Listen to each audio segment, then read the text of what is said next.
नमस्कार, वक्त है इलेक्शन के सबसे बड़े शो। अब की बार किसकी सरकार का? मैं हूं अमित पालित।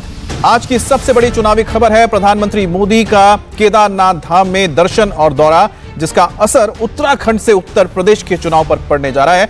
और सबसे पहले बात कर लेते हैं आज की 3 बड़ी हेडलाइंस की। पहली खबर प्रधानमंत्री मोदी से जुड़ी है और पहली खबर क्या है?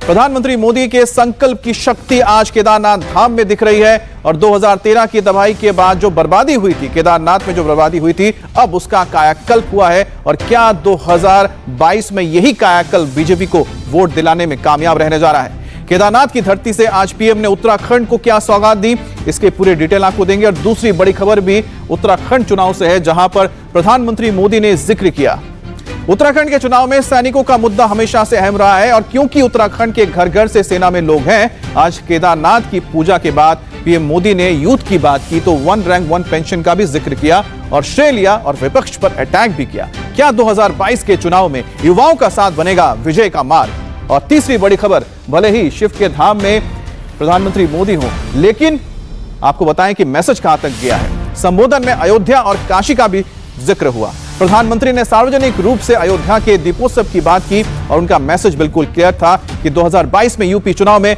राम मंदिर निर्माण का मुद्दा भी रहने जा रहा है। तो शुरुआत कर रहे हैं प्रधानमंत्री मोदी के उस जिक्र से, जिसका असर उत्तराखंड और साथ ही साथ उत्तर प्रदेश के चुनाव में पड़ने जा रहा है। आज पूरे विश्व ने प्रधानमंत्री नरेंद्र मोदी के शिव भक्ति को देखी। पीएम ने भगवान शिव के धाम केदारनाथ में आज विधि विधान के साथ पूजा की। और पिछले 4 साल में यह 5वां मौका है जब प्रधानमंत्री अपने आराध्य के दरबार में पहुंचे।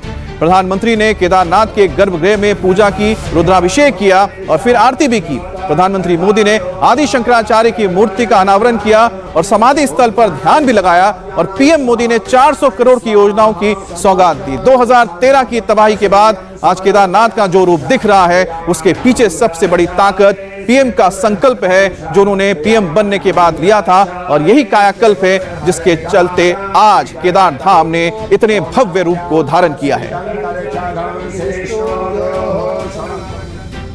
बाबा केदार की पूजा के बाद प्रधानमंत्री ने जो मैसेज दिया, उसने उत्तराखंड के चुनाव की दिशा तय कर दी है। पीएम ने 1 रैंक 1 पेंशन का जिक्र किया। उत्तराखंड की जनता की नब्ज पर उन्होंने हाथ रखा, क्योंकि यहां हर घर से कोई ना कोई सेना में है। और जिस तरह से प्रधानमंत्री मोदी ने 1 रैंक 1 पेंशन का जिक्र किया है, उससे साफ है कि ये जो मुद्दा है आने वाले चुनाव में रहेगा। और साथ ही उन्होंने बताया कि आने वाली जो शताब्दी है वो उत्तराखंड के लोगों की है। वरना तो हम हमेशा सुनते थे पहाड़ का पानी और पहाड़ की जवानी कभी पहाड़ के काम आती नहीं। मैंने इस बात को बदला है। अब पानी भी पहाड़ को काम आएगा, जवानी भी पहाड़ को काम आएगी। पलायन रुकना है।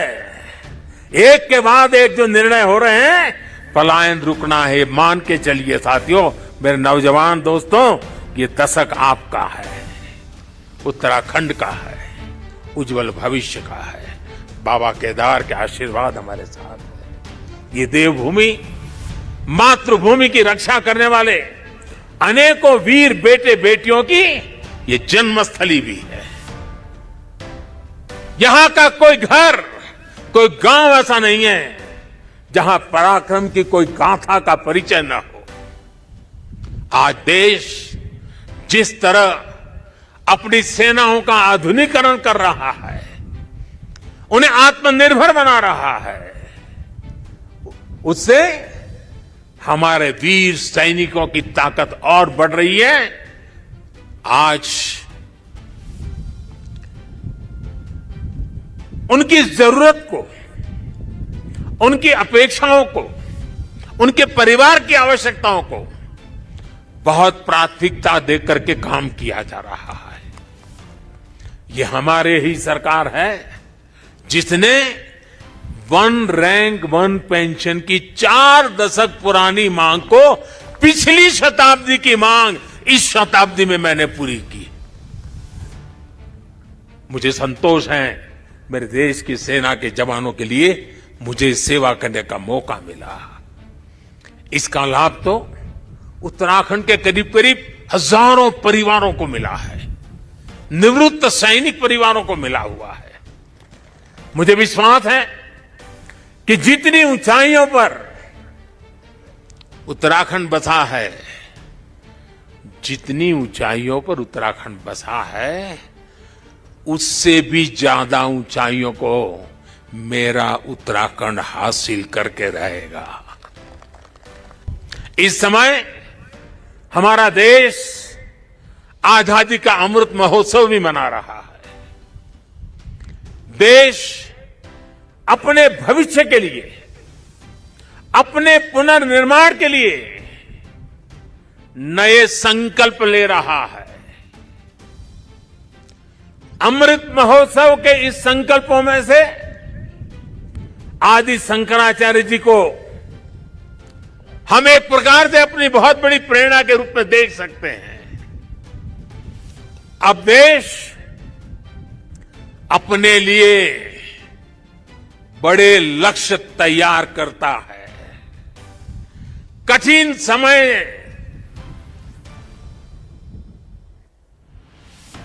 और सिर्फ समय नहीं, समय की सीमा भी हम निर्धारित करते हैं। तो कुछ लोग कहते हैं कि इतने कम समय में ये सब कैसे होगा। कभी कभी लोग ये भी कहते हैं, अरे यार होगा भी कि नहीं होगा। और तब मेरे भीतर से एक ही आवाज आती है, 130 करोड़ देशवासियों की आवाज मुझे सुनाई देती है और मेरे मुंह से यही निकलता है, एक ही बात निकलती है, समय के दायरे में बंधकर भयभीत होना अब भारत को मंजूर नहीं है।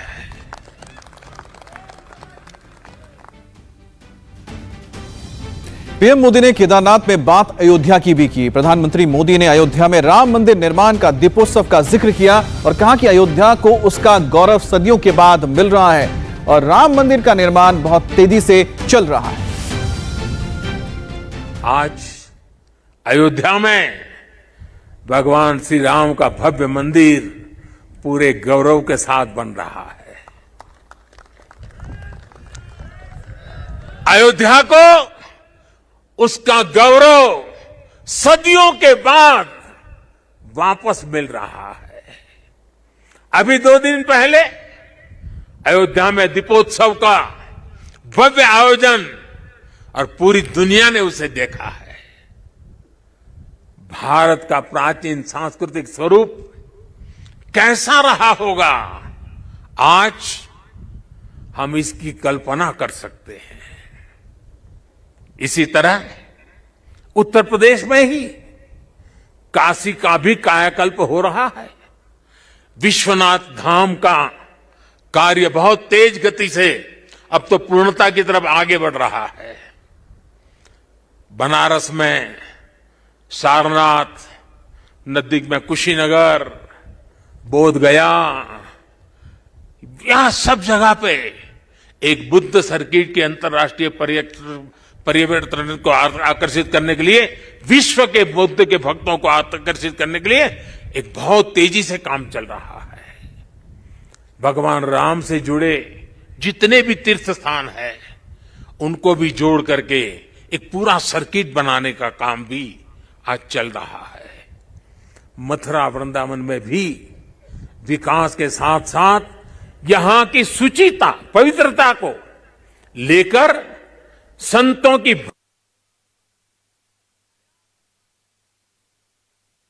आधुनिकता की तरफ मोड़ दिया जा रहा है। इतना सब आज इसलिए हो रहा है क्योंकि आज का भारत आदि शंकराचार्य जैसे हमारे मनीषियों के निर्देशों में श्रद्धा रखते हुए, उस पर गौरव करते हुए आगे बढ़ रहा है। और प्रधानमंत्री मोदी की केदारनाथ में गहरी श्रद्धा है। वो पिछले करीब 40 से 45 साल से केदारनाथ जाते रहे हैं। जब प्रधानमंत्री मोदी वो नहीं बने थे, इस पद पर नहीं आए थे, तब भी वो केदारनाथ में साधना करने जाते थे। आज भी प्रधानमंत्री ने पूरे भक्ति भाव के साथ पूजा की। मंदिर के पुजारियों ने प्रधानमंत्री को पहले तिलक लगाया, फिर मोदी ने गर्भगृह में बैठकर रुद्राभिषेक किया। कुछ अनुभव इतने अलौकिक, इतने अनंत होते हैं कि उन्हें शब्दों से व्यक्त नहीं किया जा सकता। बाबा केदारनाथ की शरण में आकर जब भी आता हूं, यहां के कण कण से जुड़ जाता हूं। यहां की हवाएं, ये हिमालय की चोटियां, ये बाबा केदार का सानिध्य न जाने कैसी अनुभूति की तरफ खींच के ले चला जाता है, जिसके लिए मेरे पास शब्द है ही नहीं। सरस्वती तट पर घाट का निर्माण भी हो चुका है और मंदाकिनी पर बने पुल से गरुड़ चट्टी, उस मार्ग को भी सुगम कर दिया गया है। और गरुड़ चट्टी का तो मेरा विशेष नाता भी रहा है। यहां एक दो लोग हैं पुराने जो पहचान जाते हैं। मैंने आपके दर्शन किए, मुझे अच्छा लगा। साधु तो चलता भला, यानी पुराने लोग तो चले गए हैं।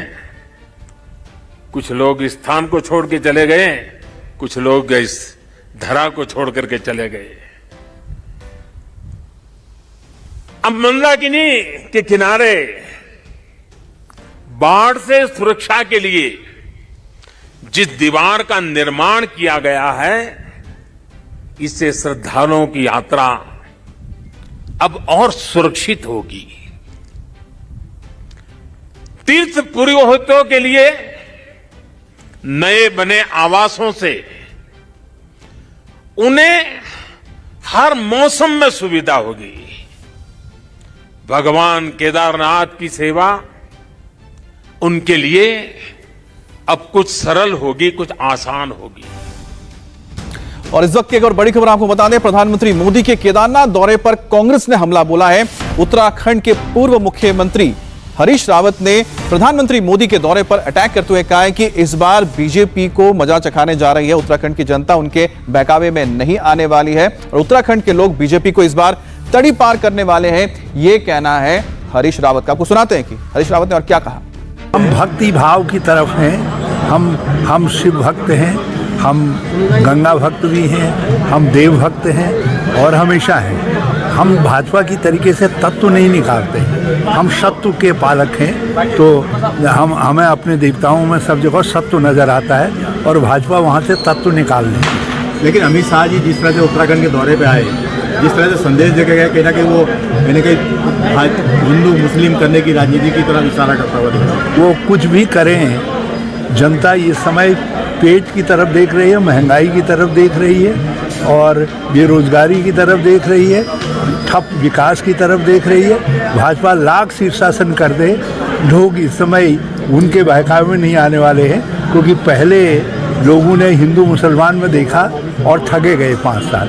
तो लोग और 5 साल ठगे जाने के लिए अब तैयार नहीं है, क्योंकि लोगों की गले गले आ गई है। लोगों के गले गले आ गए।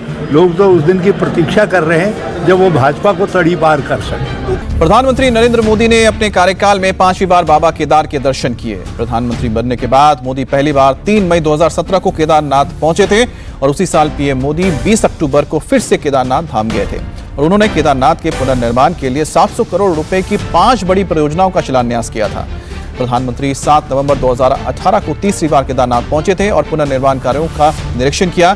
इसके बाद वो चौथी बार 18 मई 2019 को केदारनाथ धाम गए थे और इस दौरान उन्होंने ध्यान गुफा में 17 घंटे की साधना भी की।